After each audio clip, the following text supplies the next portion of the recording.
O programa a seguir tem classificação indicativa livre.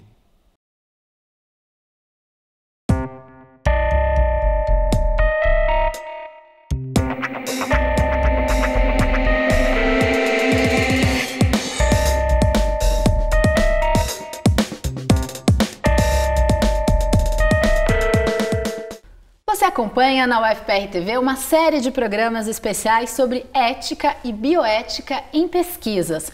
Hoje nós vamos falar sobre as questões éticas que envolvem as pesquisas nas ciências sociais e humanas. E o meu convidado é o professor Samuel Jorge Moisés. Ele é professor e pesquisador da Universidade Federal do Paraná e também da Pontifícia Universidade Católica. Ele também é integrante do Comitê de Ética em Pesquisa com Seres Humanos da Secretaria Municipal de Saúde de Curitiba. Bem-vindo, professor, ao nosso programa. Obrigada. Eu é que agradeço o convite, Aline, e a iniciativa da UFPR TV, o cumprimento, né? Professor, aqui no programa a gente falou bastante sobre o trabalho dos comitês de ética, também da Comissão Nacional, e eu gostaria de saber do professor por que o trabalho destes grupos é tão importante e também por que o pesquisador precisa estar atento ao que estes grupos exigem no momento de enviar o seu projeto de pesquisa para apreciação. Aline, eu gostaria de começar essa entrevista com um conceito central, para fixarmos. O sistema CEP-CONEP funciona visando a proteção da dignidade humana. Eu falo aqui representando um comitê institucional específico, é um comitê local em Curitiba, da Secretaria Municipal da Saúde de Curitiba.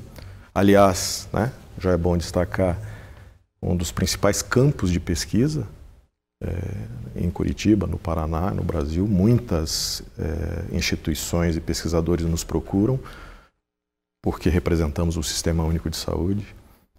E do ponto de vista da nossa atuação como um comitê de ética em pesquisa, vale o princípio da prevenção de danos, de risco, a prudência, a cautela em relação a populações vulneráveis, a prudência em relação à inovação tecnológica, o avanço científico, sempre necessários, obviamente, mas, claro, respeitando a proteção dos mais vulneráveis, a dignidade humana, o respeito humano, que são os nossos participantes das pesquisas.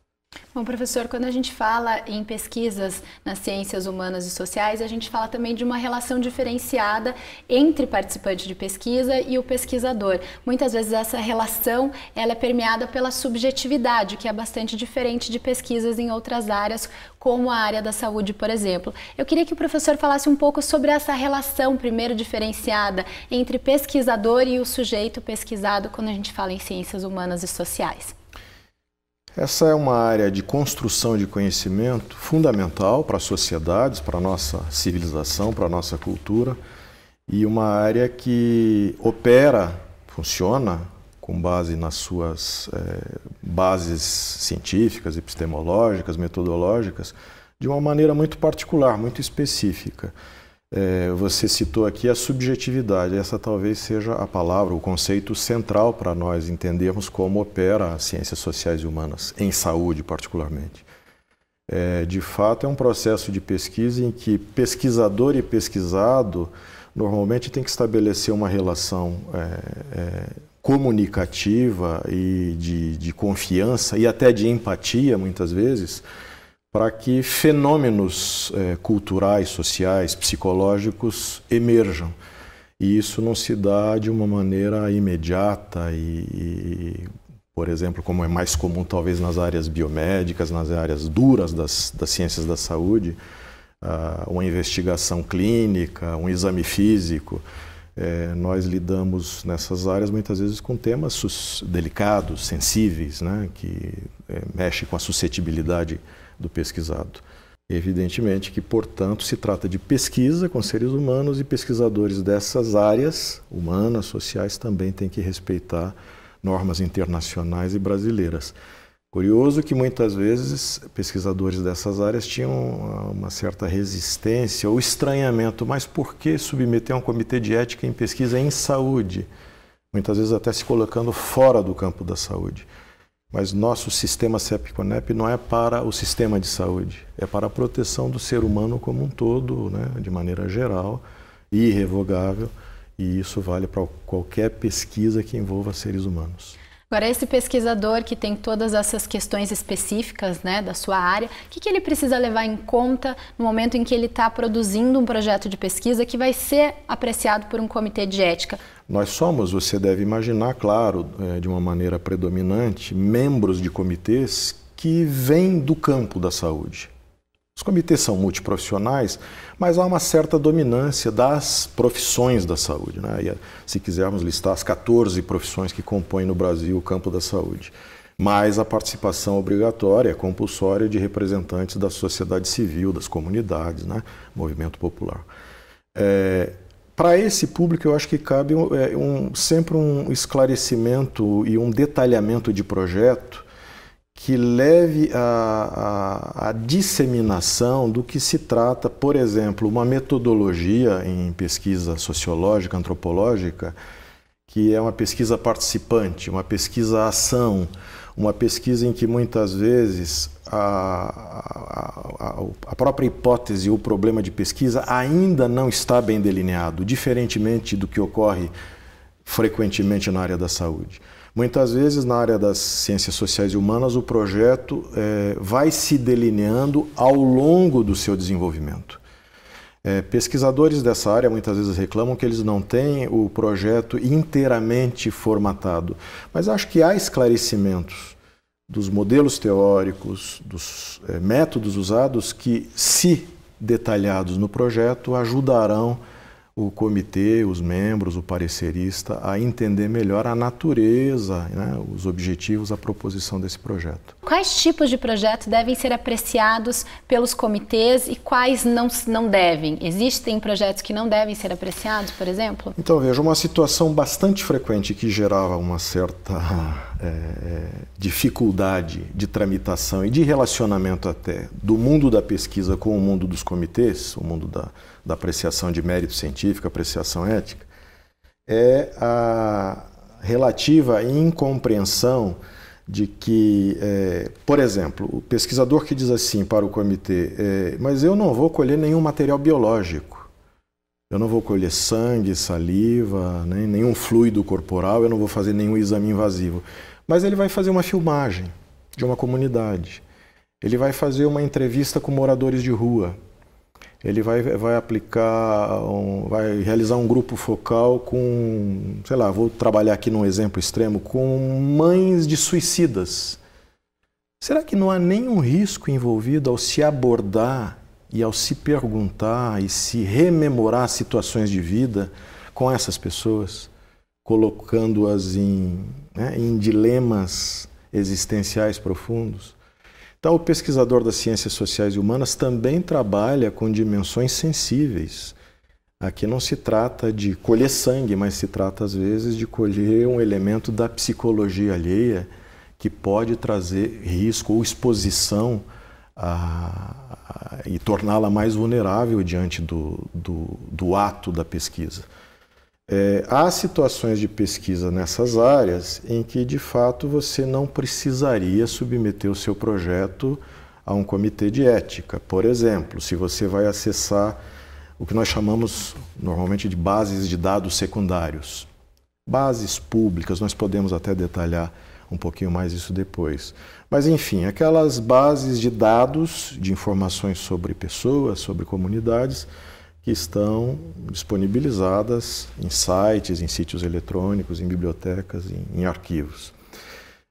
Pesquisas de opinião, pesquisas que reflitam só uma percepção momentânea de algum dado da política nacional, de alguma situação vivida, mas que não identifique o respondente. Porque aqui tem algo que é fundamental para o sistema CEP-CONEP, que é a privacidade, confidencialidade e sigilo, não expor os respondentes, os participantes, a situações que as coloquem ou numa situação de discriminação ou de estigmatização ou eventualmente até de represália, né?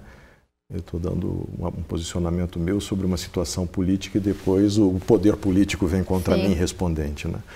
Então, o pesquisador das ciências sociais e humanas frequentemente se depara com esses objetos de pesquisa e, em algumas situações, ele terá que seguir o protocolo, né? Exatamente como se pede hoje para as áreas biomédicas, das ciências da saúde, cadastro na plataforma Brasil, que é o sistema online de registro da pesquisa, aguardar apreciação ética, um parecer de viabilidade da pesquisa para ir a campo.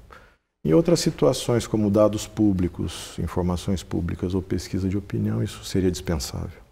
Professor, o que são essas informações de acesso público que a gente até citou aqui? Veja, eu vou te dar um exemplo muito prático e objetivo. Eu trabalho numa Secretaria de Saúde que tem, até por obrigação institucional e constitucional, publicizar algumas informações para o público em geral. Tornar público, seja através, por exemplo, de boletins epidemiológicos, a prevalência, a incidência de doenças, de agravos mais comuns por épocas do ano, ao longo de um ano em Curitiba.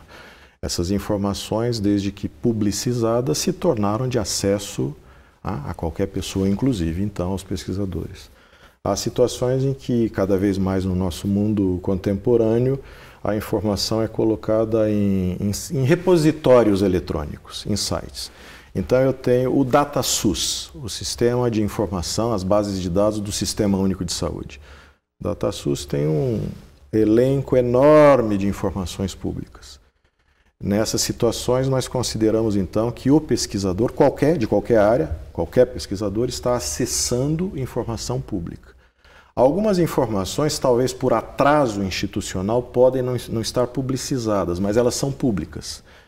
Então elas estão em relatórios internos da minha secretaria onde eu trabalho. O pesquisador pode solicitar acesso a essa informação.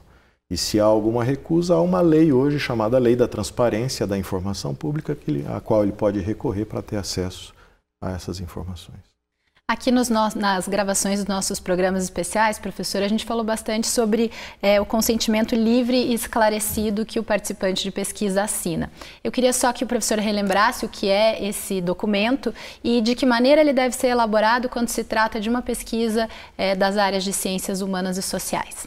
Então, esse consentimento é fundamental como princípio dentro dos sistemas internacionais que regem a ética em pesquisa. É um dos princípios básicos, ele está relacionado ao princípio da autonomia, e a autonomia diz respeito à capacidade de um sujeito, de um participante, chamado a participar de uma pesquisa, ter a clareza do que se trata e estar em plenas condições físicas, mentais, no gozo das suas faculdades deliberativas para aceitar participar ou não. Então, esse termo de consentimento, toda vez que a pesquisa exige que isso seja feito, e basicamente a exigência se dá quando há uma coleta primária de dados, seja qual for o dado, qual for a metodologia utilizada, se eu estou colhendo primariamente dados e informações, eu preciso apresentar ao respondente, ao participante, um termo de consentimento, de que ele autoriza que isso seja realizado. Nas ciências sociais e humanas, muitas vezes há também o estranhamento, a reatividade, dizendo, mas muitas vezes o consentimento eu só vou obter ao longo do processo de relação, de comunicação estabelecido na pesquisa, que o pesquisador chama de intersubjetivação. São as duas subjetividades, do cientista e do pesquisado, construindo um projeto. Então ele só obteria ao longo do processo esse consentimento. Talvez quando obtivesse maior confiança, o respondente maior clareza do que se trata. Isso está em discussão. Há uma nova resolução tratando especificamente dessa particularidade das ciências sociais e humanas em debate nacional. E a minuta dessa resolução nós já temos e possivelmente em breve ela será editada. Então o pesquisador das ciências sociais vai poder contar com mais essa ferramenta que ajuda a interpretação do que trata o seu projeto. O senhor também é integrante do Comitê de Ética em Pesquisa com Seres Humanos da Secretaria Municipal de Saúde aqui de Curitiba. Como que funciona o trabalho de vocês? Nós temos trabalhado em uma parceria muito grande com os comitês das instituições de ensino e pesquisa. Normalmente, os projetos que chegam até nós já vêm com o parecer de ética das nossas co-irmãs instituições de pesquisa, que nós normalmente respeitamos, mas podemos fazer a revisão ou a reforma desse parecer. E em muitas situações nós damos o parecer de viabilidade institucional para que a pesquisa se realize. Em outras situações, olhamos o projeto como um todo. Análise de ética, apreciação ética e de viabilidade. Professor Samuel, agradeço a sua participação aqui no nosso programa especial. Parabenizo pelo trabalho do comitê. Obrigada. Eu que agradeço. Muito obrigada, professor. O programa de hoje tratou das questões éticas que envolvem as pesquisas em ciências humanas e sociais.